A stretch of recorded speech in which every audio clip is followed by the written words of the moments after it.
Tad and Dad. Words and pictures by Ezra Stein. A Dolly Parton Imagination Library book. My dad has big buggy eyes, strong legs, and a huge mouth. He sings in a loud brrr that echoes across the pond, and I love him. As soon as I could wiggle, I swam everywhere with my dad. Look at me, Dad. Great swimming, Tad. Dad tried to tuck me in at night, but splash. I followed him to his bed. Why are you in my bed? Said Dad. So you won't miss me, I said. I went to sleep and dreamt that I could swim as fast as Dad. That day I reached new heights. Look at me, Dad. Great hopping, son. Dad tried to tuck me in at night, but splash. I followed him to his bed. That night I dreamt I was the best jumper in the world, like Dad. And then I grew a big mouth and I could sing. Good morning, Dad. Is it morning already? That day the pond was alive with the sound of music made by me and Dad. Dad tried to tuck me in at night, but splash. It's me, Tad, I said.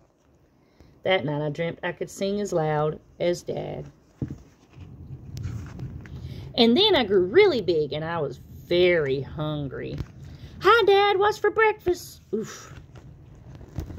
That day we helped ourselves to a feast. Look at me, Dad.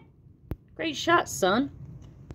Dad tried to tuck me in at night, but sploosh. Tad, said Dad, when you jump in my bed, I can't sleep because you're always wiggling and poking, kicking, and croaking. I didn't know that, I said. Why do you want to sleep in my bed? Said Dad. Are you trying to drive me bananas? I'm sorry, Dad, but don't worry. I don't want to sleep in your bed anymore. Anyway, you snore. How can I snore when I don't even sleep? Said Dad. Good night, Dad, I said. For the first time, I swam away from Dad. Ah, said Dad, peace at last. I tried to go to sleep, but I heard a big hubbub. Someone huge was splashing around. Frog-gone it, said a loud voice. I couldn't believe my eyes. It was Dad. He was wiggling and poking, kicking and croaking. He was splashing around and making a big ruckus. What's wrong, Dad? I said. I still can't sleep. I think I know what you need, Dad. A little company, I said. Is that better, Dad? Maybe better, he said. Soon Dad was fast asleep. I was right. I knew he would miss me. Thanks for listening. If you like what you heard, please click like and subscribe.